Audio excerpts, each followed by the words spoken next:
Bismillahirrahmanirrahim. Alhamdulillahirrahmanirrahim. Ar-Rahmanirrahim. Maliki yaumiddin. Iyyaka na'budu wa iyyaka nasta'in. Ihdinas siratal mustaqim. Siratal ladzina an'amta 'alaihim ghairil maghdubi 'alaihim waladdallin. Amin. Ya Hadratil Mustafa Muhammadin sallallahu alaihi wasallam wa azwajihi wa dhurriyyatihi wa ahli baitihi wa jami'i ikhwanihi minal anbiya'i wal mursalin was-sahabati wa tabi'in wa tabi'ut tabi'in was-syuhada'i was-shalihin wa ila arwahi jami'i awliyaillah wa ila arwahi jami'i rahmatillah وإلى أرواح جميع ملائكته وملائكته المقربين وإلى أرواح جميع قبورنا من آبائنا وآبائكم من آبائنا وأمهاتنا وأجدادنا وجداتنا ومشايخنا وأساتذتنا إلى أرواح جميع المسلمين والمسلمات والمؤمنين والمؤمنات خصوصا من فتح هذه القريات جميعا إلى روح من فتح هذه المدينة إلى روح من فتح بكذا وإلى معروف من مصنف هذا الكتاب شمع بأحمده حاجتنا وحاجتكم من حوائج الدنيا والآخرة سيكون الله لنا ولكم الفاتحة. أعوذ بالله من الشيطان الرجيم. بسم الله الرحمن الرحيم.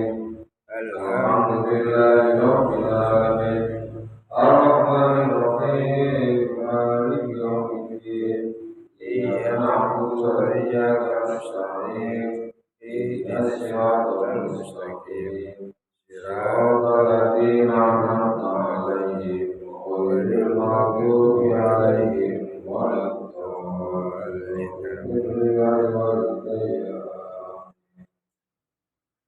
Para jamaah yang dimuliakan oleh Allah Subhanahu wa taala, pada pagi hari ini, hari Senin, tanggal 19 Agustus 2024, pengajian kita kitab Nasaihul Ibad di Mushola Al-Barokah RT 1 RW 3 Kelurahan Mafi, Kecamatan Samikar, Surabaya. Materinya adalah alam barzakh. Bismillahirrahmanirrahim. Wal maqalatus saminatu wal isruna. Utawi maqalah kang nomor 28. Ansolifil marqadi. Cerita saking Imam Sholeh Al-Marqadi radhiyallahu anhu, muga-muga paring ridho sapa Allah Gusti Allah anhu saking Imam Sholeh Al-Marqadi. Ana satemene Imam Sholeh Al-Marqadi maro iku lewat sapa Imam Sholeh Al-Marqadi dibagi tiari kelawan kuburan. Makola mongko ngucap sapa Imam Sholeh, ya dar aina ahluka. Dibagi tiari maro lewat sapa Imam Sholeh dibagi tiari kelawan kelawan setengah piro-piro perkampungan. Alhamdulillah. Faqala mengucap sapa Imam Sholeh, ya daru, penduduk, aina ahluk, aina iku ana ing endi ahluka utawi ahli sira, aina mukmisuka, tegese endi mukmisika utawi wong kang ngaring-ngaringi ing sira, al-awwaluna kang dhisik-dhisik. Imam Sholeh Al-Marwazi pernah berjalan di dalam sebuah perkampungan yang mati. Dia bertanya, wahai penduduk kampung ini, di mana kamu sekarang? Wa aina ummati, wa aina iku ana endi ummaka utawi wong kang ramehaken ing sira, aina baruki, tegese ana endi wong kang ramehaken ing sira almaguna kang wis lewat. Wa aina sukanti al-aqdamuna, lan ana ing endi utawi pira-pira wong kang manggon ana ing kampung iki. Di manakah sekarang mereka, para penduduk-penduduk yang dulu menempati kampung ini? Di manakah bangunan-bangunan yang dulu megah yang ada di kampung ini? Fahatafa mongko ana swara bihi kelawan Imam Sholeh hatifun sapa wong kang nyuwara, ai sofa tegese bengok bihi kelawan Imam Sholeh soifun sapa wong kang bengok fasami mongko krungu sapa Imam Sholeh sautahu ing suarane hatif. Walam yalan ora ningali sapa Imam Sholeh saksohu ing wonge. Tiba-tiba Imam Sholeh setelah bertanya di mana penduduknya, di mana bangunannya, di mana sekarang mereka, kemudian ada suara yang tidak ada bentuk dan rupanya. Suara itu berkata, in qata'at atharuhum, telah hancur atharuhum apa tetengere ahli, ai alamatuhum tegese alamate ahli. Bangunan-bangunan yang berdiri di kampung ini sudah hancur. Aifaniyat tegese rusak, wabaliyat lan membusuk, aifaniyat tegese rusak, tahta turabi ajsamuhum apa pira-pira jasad ahli, dan tubuh mereka sudah ditelan bumi. Wabatiyat amalu, wabatiyat lan tetep amaluhum apa pira-pira amale ahli, kala ida khaliden kalungake, ai atwakon tegese pira-pira kalung fi ahmati ing dalem gulune ati. Jemaah yang dimuliakan oleh Allah Subhanahu wa taala. Di kisah Dikisahkan bahwa Imam Sholeh Al-Marqadhi radhiyallahu anhu pernah melewati sebuah perkampungan. Kemudian dia berkata kepada kampung itu, "Wahai kampung, kemana penduduk yang dahulu pernah menghuni dan memakmurkanmu? Sekarang mereka ini ada di mana?" Tiba-tiba Imam Sholeh mendengar suara tanpa rupa yang menjawab, "Bekas peninggalan mereka telah tiada. Tubuh mereka telah hancur dimakan tanah, dan hanya amal perbuatan mereka yang masih ada membebani mereka di alam baka." Jemaah yang dimuliakan oleh Allah Subhanahu wa Ta'ala, karena itu dalam kesempatan ini kita akan menerangkan tentang alam barzakh, yaitu alam yang akan kita lalui setelah alam dunia, atau disebut dengan alam penantian, atau dengan alam kubur.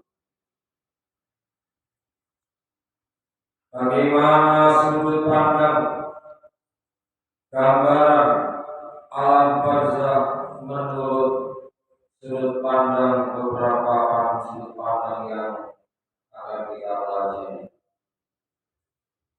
Yang pertama, kita lihat dari sudut pandang Al-Quran. Dalam Al-Quran surat Al-Mu'minun ayat yang ke-100, Allah Subhanahu wa Ta'ala berfirman, "Wa min waraihim barzakhun ila yaumi yub'atsun." Yang artinya salah satunya alam barzakh adalah sebagai tempat, wa min waraihim, dan alam barzakh adalah salah satu sebagai tempat manusia untuk menanti hari kebangkitan, yaitu yaumul ba'ts, hari kiamat. Mulai zaman Nabi Adam alaihissalam sampai tahun 2024 sebelum Masehi, sampai sesudah Masehi tahun 2024, semua makhluk yang meninggal dunia mulai zamannya Nabi Adam alaihissalam, mereka semuanya sekarang dalam alam barzakh. Mereka semuanya menanti datangnya alam berikutnya, yaitu alam akhirat atau hari kiamat. Maka kita yang belum memasuki alam barzakh, maka kita harus mempelajari bagaimana sudut pandang dari sabdanya Rasulullah Shallallahu Alaihi Wasallam maupun sudut pandang dari Al-Quran, sehingga paling tidak kita mengerti gambaran-gambaran yang akan kita alami nanti di alam berikutnya. Rasulullah Shallallahu Alaihi Wasallam bersabda, ada sebuah hadis yang diriwayatkan oleh sahabat Al-Bara bin Azib radhiyallahu anhu. Rasulullah Shallallahu Alaihi Wasallam bersabda, "Wa ya'tihi malakani fa lisanihi fa yaqulani man rabbuka."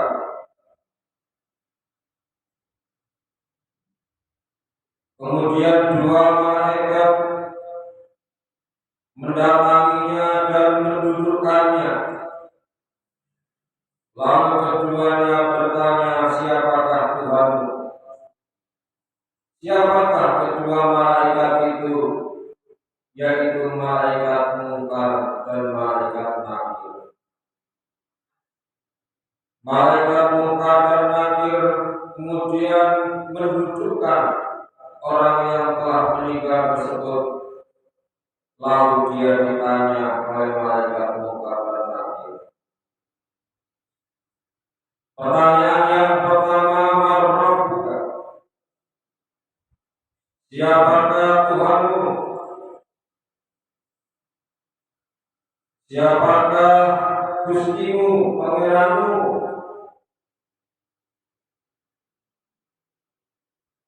Kemudian pertanyaan yang kedua, apa agamamu?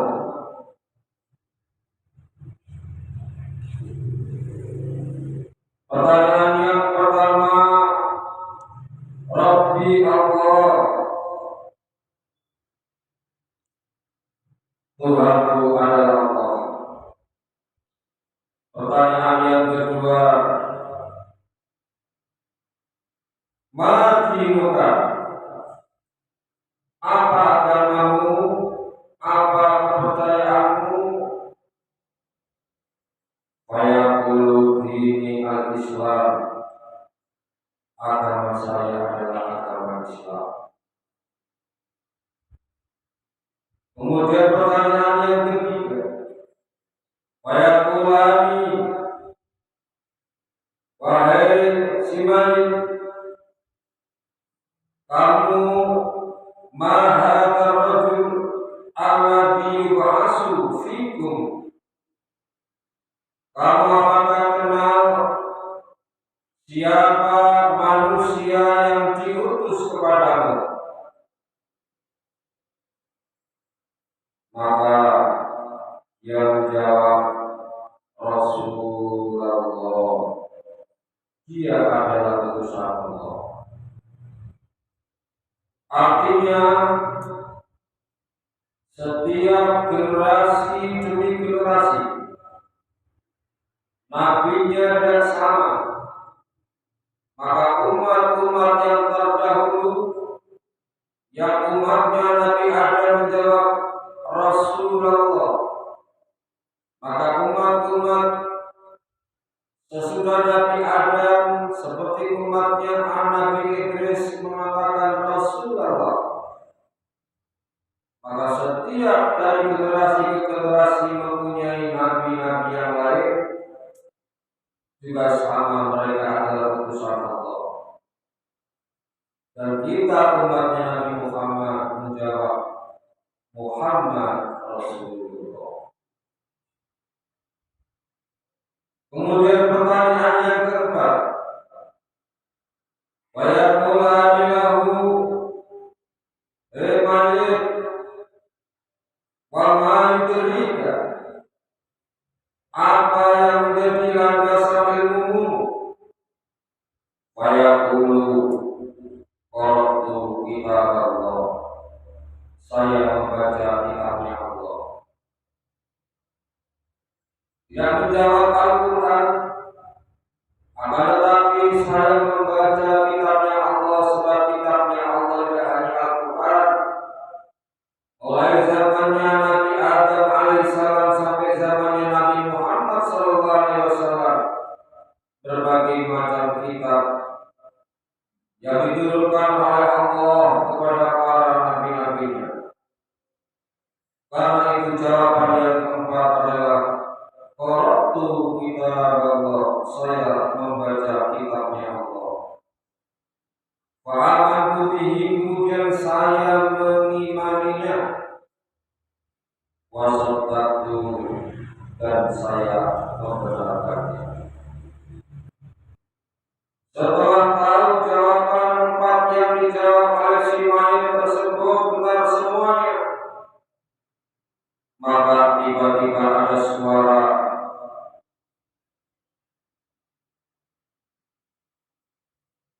kedua malaikat itu mendengarkan sebuah suara yang datangnya dari langit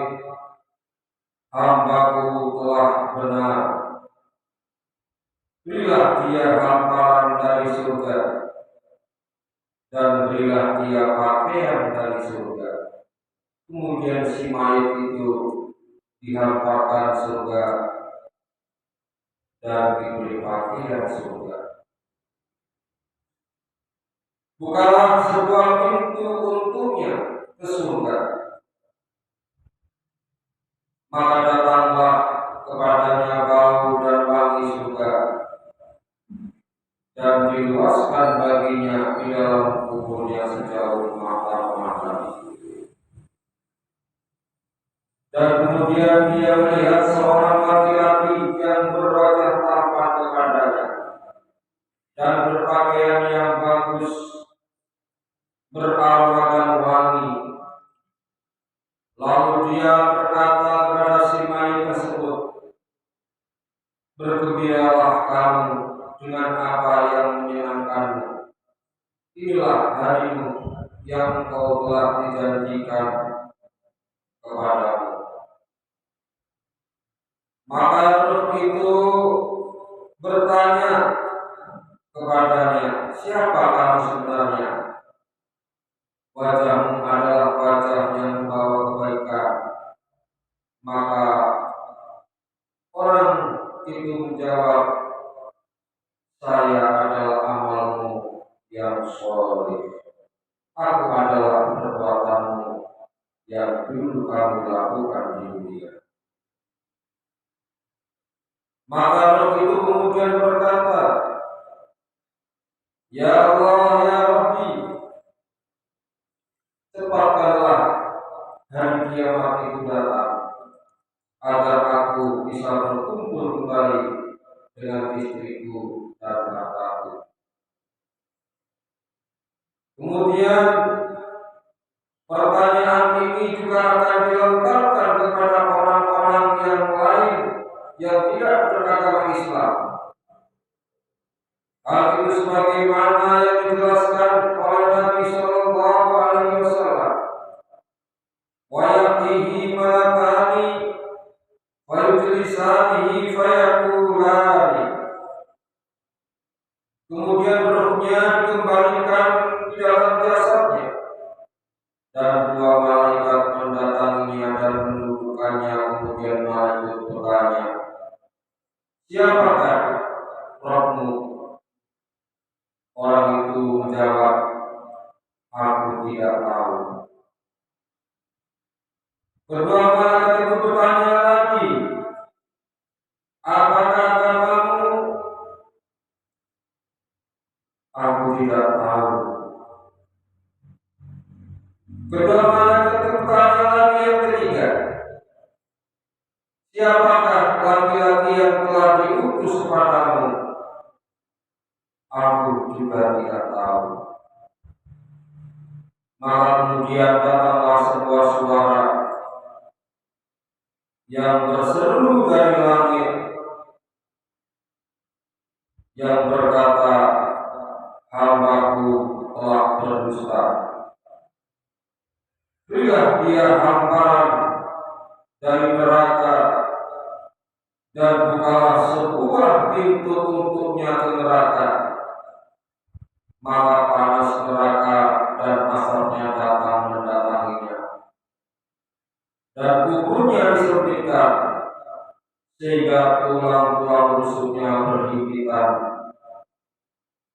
Lalu datanglah seorang laki-laki berwajah buruk kepadanya, berpakaian buruk beraroma busuk, lalu mengatakan, "Terimalah kabar yang menyusahkanmu. Inilah harimu yang telah dijanjikan kepadamu."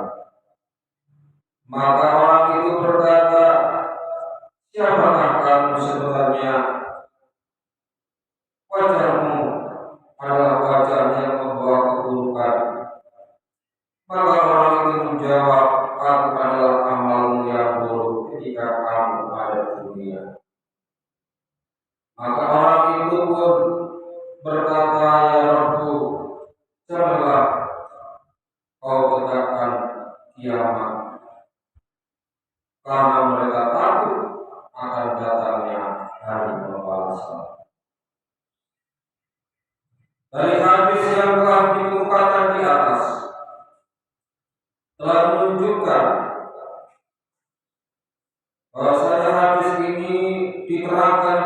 kitab Sahihul Jami nomor 160672 dari hadis yang telah dikemukakan di atas menunjukkan bahwa pertanyaan dalam kubur berlaku untuk umum, baik orang mukmin maupun selain orang yang beriman. Jamaah yang dimuliakan oleh Allah Subhanahu wa Ta'ala,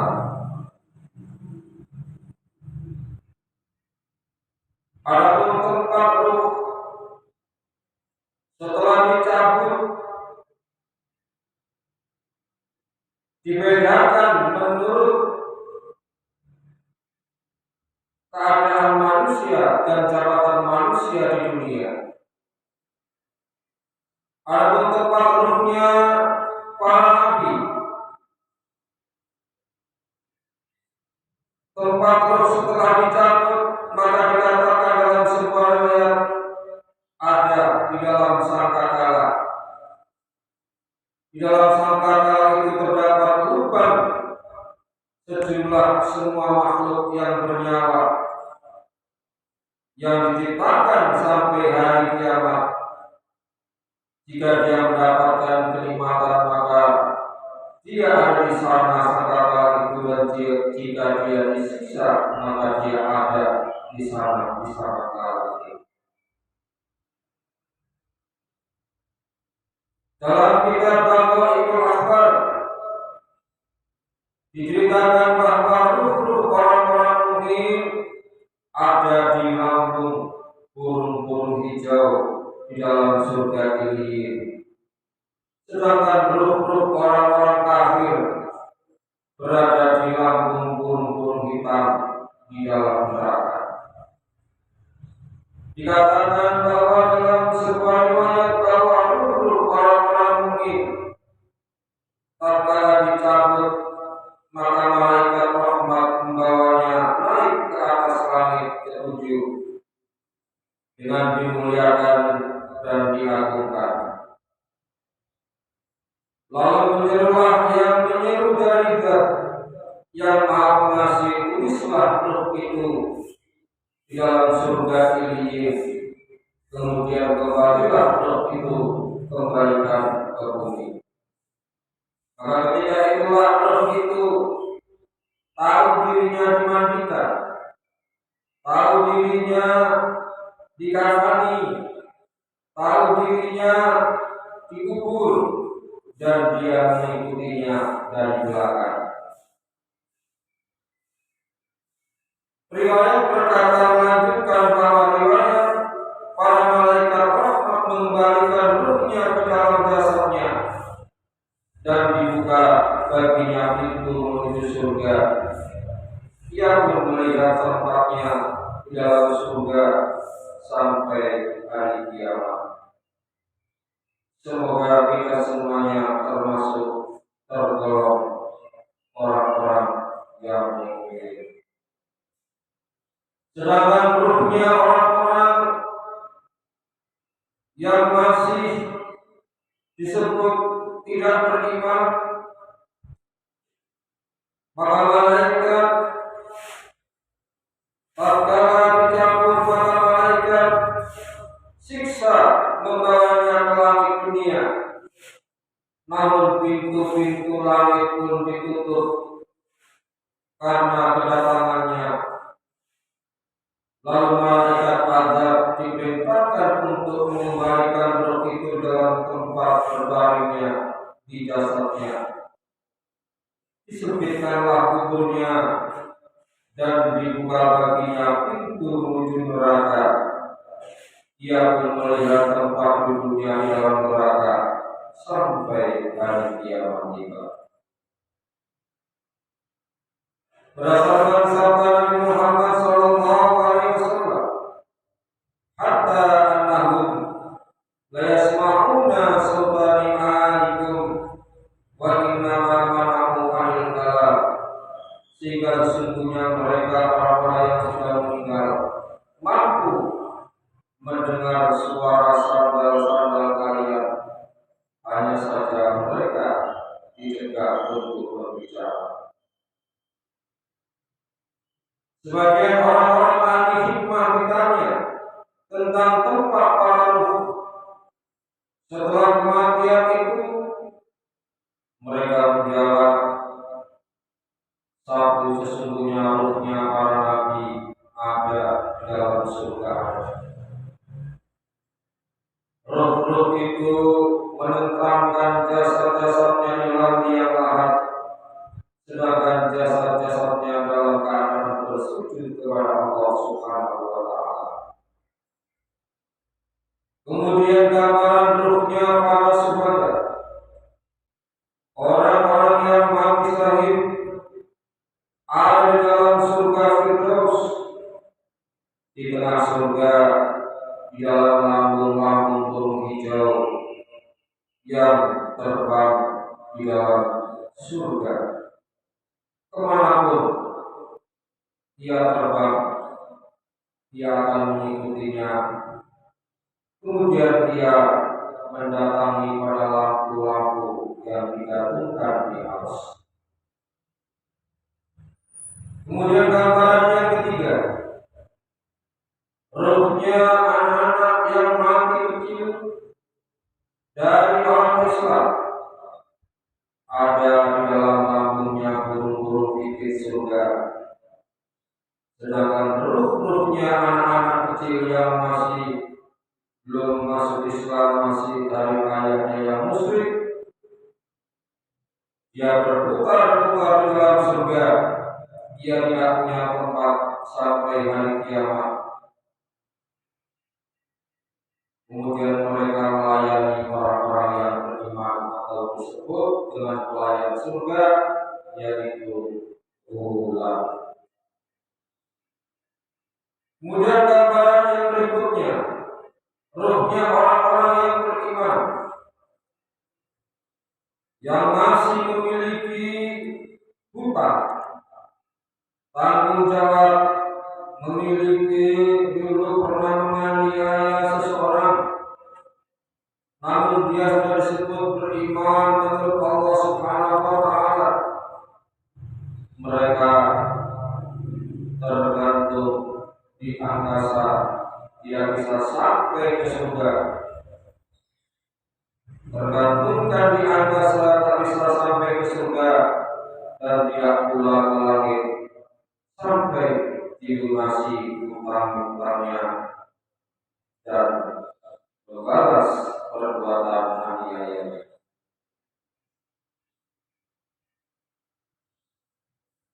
Kemudian ruhnya orang-orang Islam yang berdosa, yang belum mencapai tingkatan mukminin, masih muslimin, ditambah lagi sudah banyak dosa-dosa yang ia lakukan. Mereka ruhnya ada di mana? Ruhnya orang-orang Islam yang berbuat banyak dosa dikembalikan oleh Allah ke dalam kuburnya, disisa di dalam kuburnya bersama jasad-jasadnya. Kemudian ruhnya orang-orang yang kafir, orang-orang yang musyrik kepada Allah, orang-orang yang tidak percaya dengan adanya Tuhan, mereka orang-orang yang munafik, diletakkan oleh Allah di dalam neraka Sijin, di dalam neraka Jahanam, ditampakkan siksa baginya di waktu pagi dan petang. Jamaah yang dimuliakan oleh Allah Subhanahu wa Ta'ala, menurut kitab Taqwaul Akbar diterangkan dari karangan Abdul Rahman Imam Abdul Rahim bin Ahmad Al-Qadi dalam kitab Taqwaul Akbar bercerita banyak tentang prosesi setelah kematian, termasuk menjelaskan saat-saat ruh menengok jasadnya, yaitu mengutip ucapan Rasulullah SAW, apabila roh telah dijalankan dari jasad anak cucu Adam alaihissalam, dan telah lewat masa 3 hari. Maka berkatalah roh itu, wahai Tuhan, ya Allah, izinkanlah aku berjalan untuk melihat apa yang telah terjadi pada jasadku. Allah mengizinkan roh itu ke kuburnya dan melihat jasadnya dari jarak yang dekat. Dilihatlah ternyata dari lubang hidung dan mulut jasad mayat itu mengalir darah. Kemudian roh tersebut menangis dengan tangisan berkepanjangan. Roh itu berkata, sungguh kasihan jasadku, wahai kekasihku.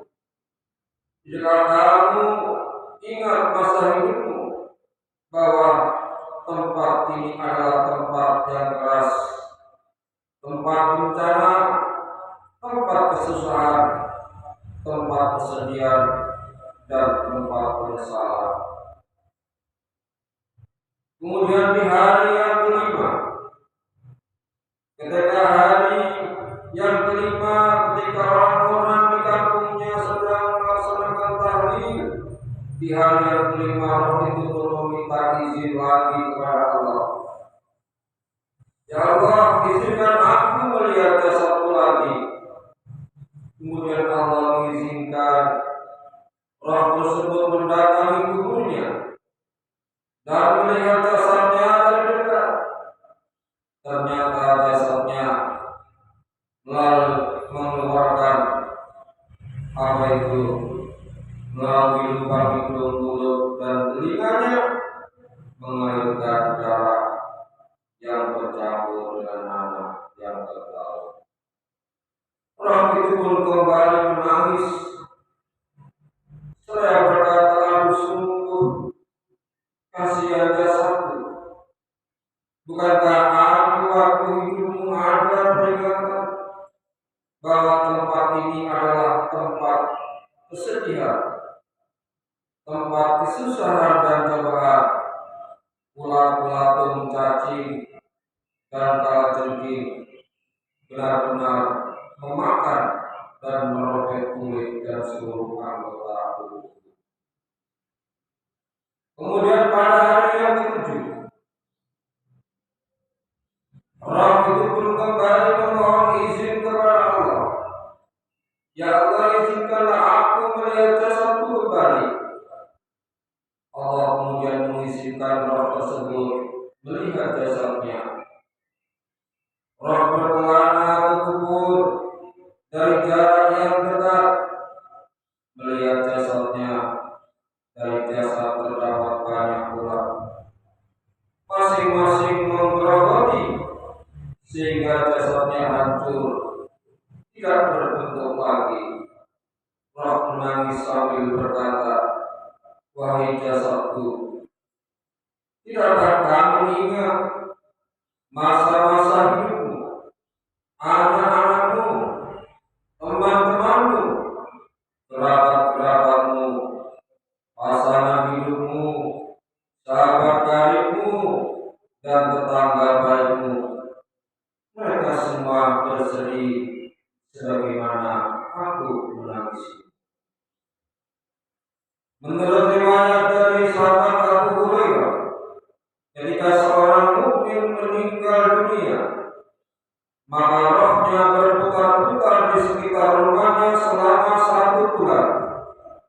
Roh melihat apa yang telah dia tinggalkan, bagaimana ahli waris membagi harta warisan, bagaimana ahli waris membayarkan hutang-hutangnya. Apabila sempurna 1 bulan, roh kembali menengok jasadnya. Roh kembali mondar-mandir hingga 1 tahun.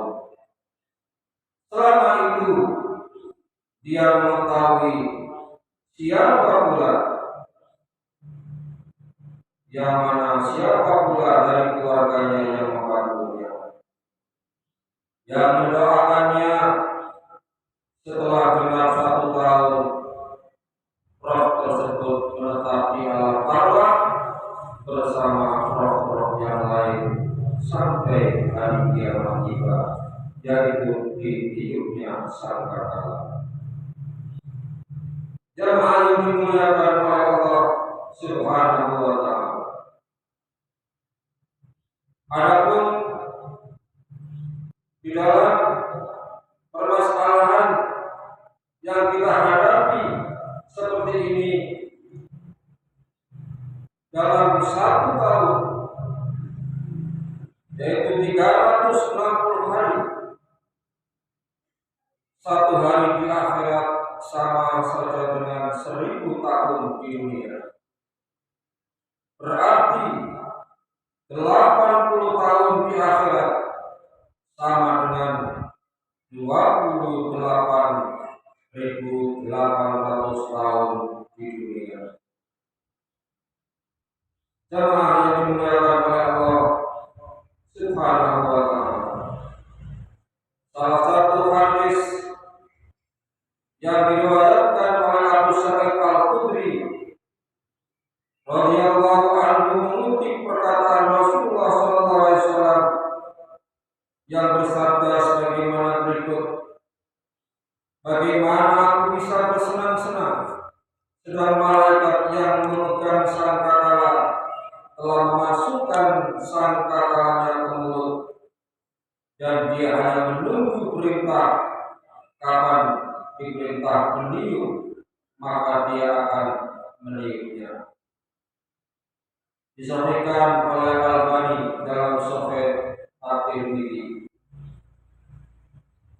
Mereka bertanya para sahabat Rasulullah sallallahu alaihi wasallam, apa sebaiknya yang dilakukan dalam menyikapi hal ini ya Rasulullah? Rasulullah menjawab, menganjurkan untuk membaca zikir yang berbunyi Hasbunallah wa ni'mal wakil.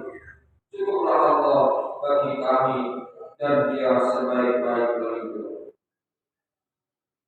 Kemudian dalam penelitian ilmuwan Jerman mengungkapkan menggunakan sebuah peralatan canggih milik NASA yang bernama Wilkinson Microwave Anisotropy Probe atau WMAP. Menurut hasil observasinya terungkap jika alam semesta ternyata berbentuk seperti trompet. Secara spesifik, WMAP mendeteksi bagian ujung belakang trompet merupakan alam semesta yang tidak bisa diamati dan masih berkaitan dengan peristiwa Big Bang yang terjadi 13 miliar tahun yang lalu. Lalu di bagian depan menjadi lokasi di mana bumi dan seluruh sistem tata surya berada, merupakan alam semesta yang masih perlu adanya observasi. Kesimpulannya, pada pagi hari ini yang pertama, mari kita berusaha berbanyak berzikir. Yang kedua, berusaha terus-menerus untuk berbuat kebaikan dan membaca Hasbunallah wa ni'mal wakil, ni'mal maula wa ni'mal nasir, yaitu mohon perlindungan kepada Allah Subhanahu wa Ta'ala agar kita diselamatkan di dunia dan di akhirat. Amin ya rabbal alamin. Ini siratal mustaqim. Wassalamualaikum